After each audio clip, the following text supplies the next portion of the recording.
This copyrighted interactive training program is presented by American Training Videos, the leader in healthcare and safety training. This video is titled Orientation to Laundry Processing. This video is produced to help you understand how the laundry operations work when processing soil linens on or off-site. For laundry collection, preparation, storage, and distribution, we have dedicated another video to explain these duties within a healthcare environment. Please be sure to view it if it's part of your duties. The material presented will also give you the specific technical information you need to perform a more professional service in the laundry or processing area. The program you are watching is an interactive training video. As you're presented with information in this video, questions will be asked to help you understand important points. When a question is asked, quickly select the answer you think is correct. After a 5-second pause, we'll give you the right answer. Make a game of it to see how many questions you can answer correctly. It's fun to learn. Pay attention to the video from this point on, since you never know when a question will be asked. We'll now proceed with the subject matter of this video. Your institution may be involved in the entire cycle of laundry operations, or they may contract part of the tasks in the cycle to outside services. Your supervisor will tell you which part of the cycle actually goes on in your particular institution. You could learn that your institution performs all the tasks in the cycle in-house. The cycle of laundry operations involves many steps. While these steps take place, all applicable federal guidelines are to be followed. For all the OSHA laws and regulations for laundry, you will need to refer to our Federal Guidelines for Laundry Operations videos, Part 1 and 2, which are available and should be part of your training. There are 8 steps that need to be accomplished, from taking soil linen from a linen bag to being washed and folded ready to go back to the hospital or healthcare facility for use. Let's review all 8. Step 1 is the transportation of linen. Step 2 involves sorting linen into types or classifications of linen. Step 3 calls for the washing of soil linen. Step 4 requires the removal of washed linen from the washing equipment. Step 5 of the cycle is the drying, pressing, and ironing of clean linen. Step 6 is the folding of clean linen. Step 7 is the storing of clean linen. Step 8 is the transferring of clean linen to the use destination. Question 1. Which step involves sorting linen into types or classifications of linen? A, 2, or B, 3, or C, 4, or D, 5?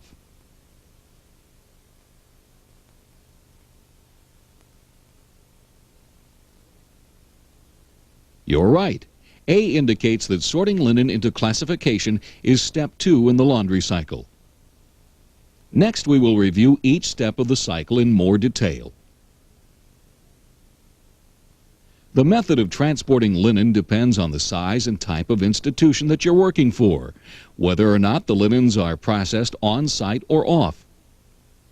This is step 1 of the laundry operation. If your institution contracts out its soil linen to an outside service, trucks will be used to transport the soil linen to the processing company. Remember, OSHA requires properly sealed and tagged impervious-type bags or containers to transport linens from communicable disease wards to the processing areas in accordance with the latest OSHA guidelines. Upon arrival at a processing plant, soil linen is to be weighed and recorded for all loads received. This is for billing purposes and quality control. If your processing facility is in-house, you may have a different logging procedure. Your supervisor will explain the type of procedures to know.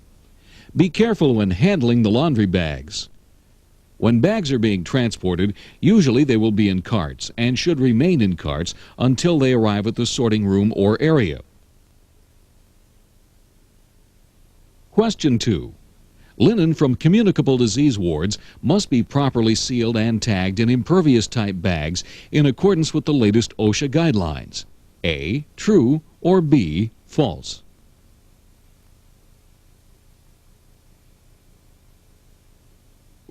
This is a true statement. You will learn about specific federal guidelines that impact the laundry department in another video. Once the bags arrive at the sorting area, the laundry is to be sorted into various classifications, which is step 2. Before you can do any sorting, you need to take a few precautions to prevent being exposed to any infectious diseases. Start off by washing your hands. Use antibacterial soap and warm running water. Wash hands well by rubbing them together for 10 seconds while interlacing your fingers. Rinse thoroughly in warm water and wipe dry with a few paper towels that should be found dispensed on the wall to prevent cross-contamination. When your hands are dry, take another paper towel to turn off the water. You should wash your hands as often as required by your supervisor. Put on personal protective equipment such as rubber gloves and other protective garments before you begin sorting. Linen is sorted according to 3 criteria. 1 is by soil. For cottons or no irons, heavily soiled items should be segregated for processing by a heavy-duty formula to maximize wash efficiency. Otherwise, lightly soiled items found in non-segregated loads would be over-processed. The next classification is by type of linen, specifically fabric, fiber type, weave, or color. For example, wool blankets need a non-alkaline product to avoid damage to the fiber. High sudsing and high water levels will reduce mechanical action and prevent damage to the loose weave fabric. Colored linen should not be washed with white linen, or color is likely to bleed and stain the whites. Loosely woven fabrics such as curtains, bedspreads, and blankets should usually be washed at high water level with high sudsing to protect the fabric. Question 3. Colored linen should be washed with white linen. A, true, or B, false?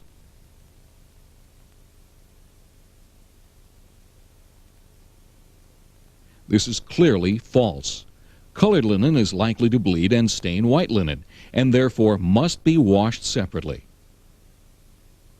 The third criteria for sorting soiled linen is according to the processing machinery which will be used to wash the soiled linen.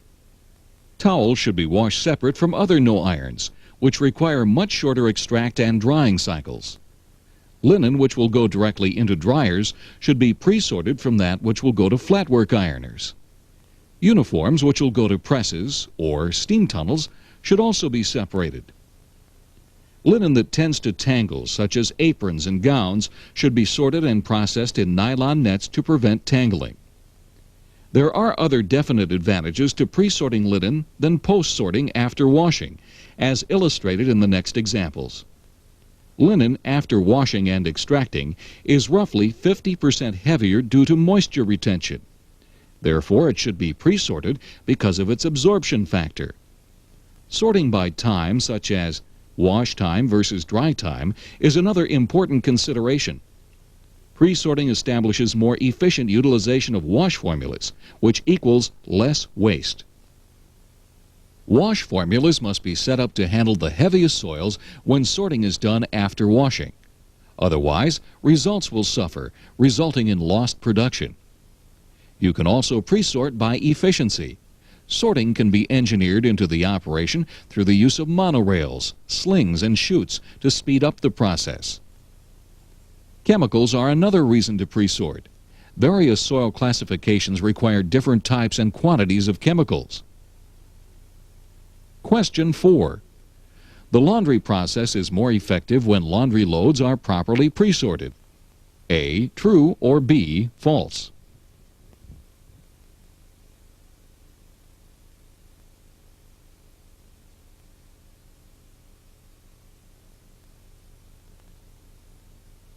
The correct answer is true.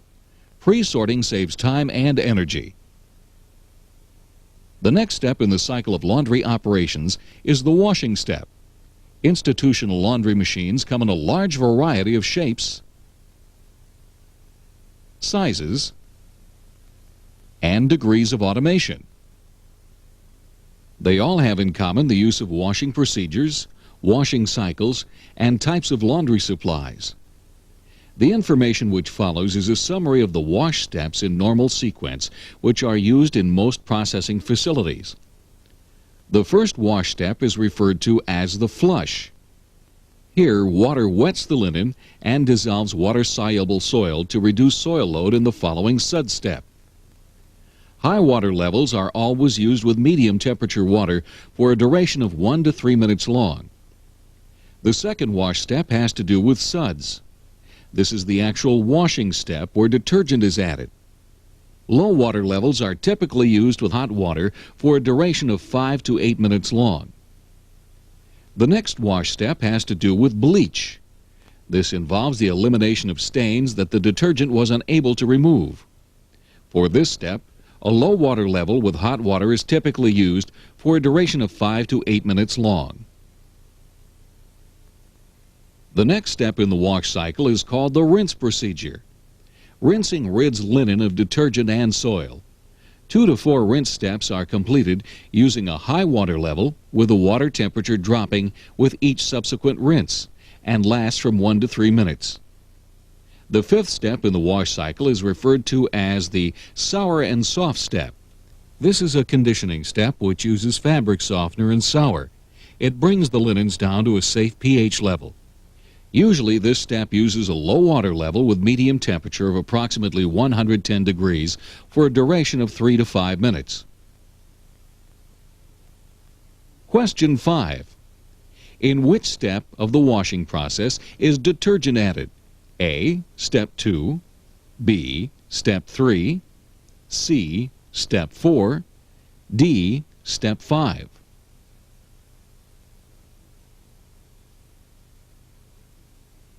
Detergent is added in Step 2.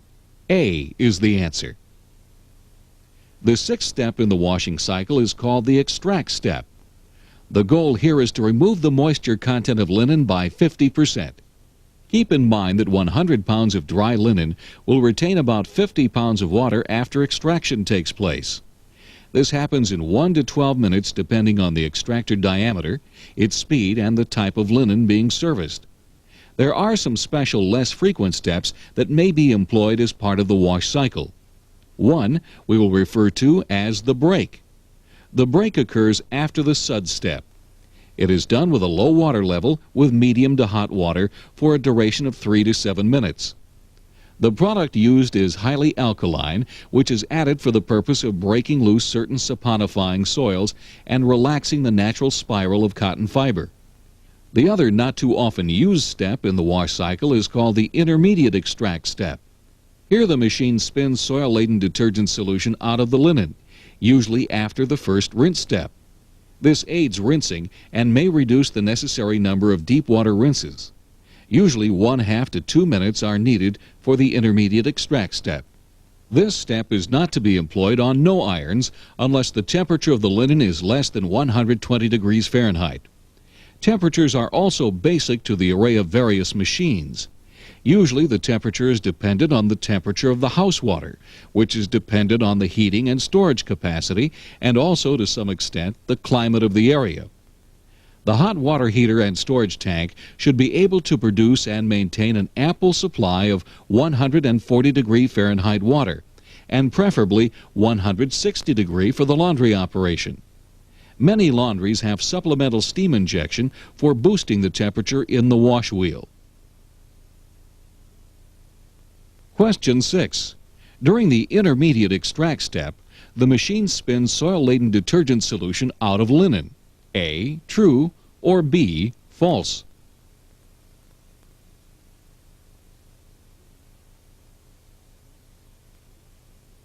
You are right. This is true. The next step in the laundry operation cycle is the removal of washed linen.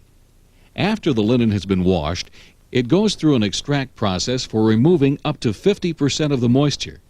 Today, most washing machines incorporate an extraction motor and is the final step in the laundry machine formula. Proper extraction is essential to efficient drying. Too short an extract time will increase the dryer time and may hinder proper operation of the finishing equipment, such as rolling in the ironer. The most efficient extraction occurs with the linen temperature at more than 100 degrees Fahrenheit. Question 7. Proper extraction is not that essential to efficient drying. A, true, or B, false?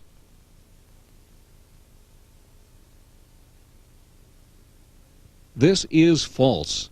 Proper extraction is essential to efficient drying.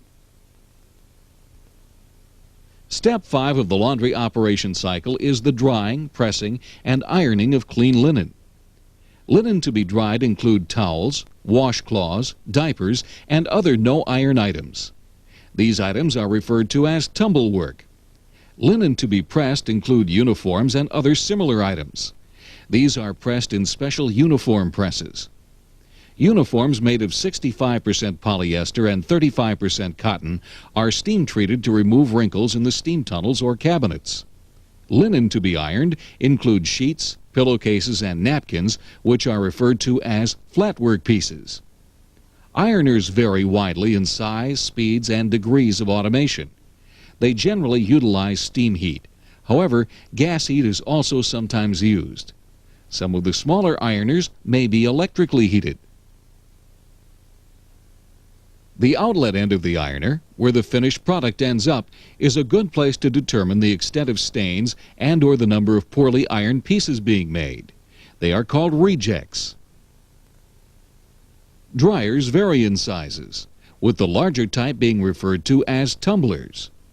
They generally use gas heat. However, steam and electric heat may be used. Dryer lint traps should be cleaned at least daily for maximum drying efficiency. The most common problems encountered with dryers are clogged lint traps, resulting in longer drying times, and gas flame-out of adjustment, resulting in either slow drying or the scalding of linen. Lastly, dryers have problems with thermostatic controls not working properly. All these problems can be overcome with preventive measures. Ask your supervisor about them. Question 8. Which of these items is not referred to as tumble work? A, towels, or B, sheets, or C, washcloths?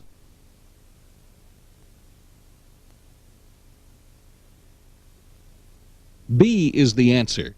Sheets are referred to as flat work and not tumble work. We will now address step 6 of the laundry operation cycle. After the linen has been dried or ironed, it is folded.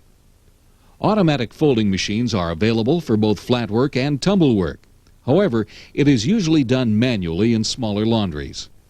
It is important to note that the folding personnel usually rejects the stained tumble work and can determine the amount of rejects. The total percent of rejects being encountered can be determined by adding the pounds of rejects in one day from the flat work ironer, plus the rejects from the pressing personnel, and dividing by the total poundage washed in that day. An acceptable and desirable percentage of rejects is approximately 4%. Over 5% would indicate a problem. Under 3% could mean excessive wash formulas or excessive amounts of supplies are being used, resulting in increased costs and or production time as well as linen damage. The next step involves the storage of clean linen. If the processing facility is separate from the hospital or healthcare facility, all linens need to be placed in fully cleaned and isolated racks and baskets, covered and protected from the outside to be ready for transport. Your supervisor will explain this procedure to you and the method of storage to use. Question 9. An acceptable and desirable percentage of rejects is approximately 4%. A, true, or B, false?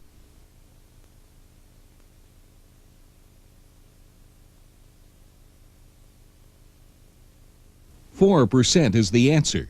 This is an acceptable and desirable percentage of rejects. That brings us to step 8 in the process of laundry operations, the transfer of linen to the use destination. All fully stocked linen racks and baskets should be moved to a staging area prior to transport off-site. If your facility is on-site, the laundry racks and baskets are brought directly to the linen department. Question 10. 100 pounds of dry linen will weigh 150 pounds after extraction takes place. A, true, or B, false?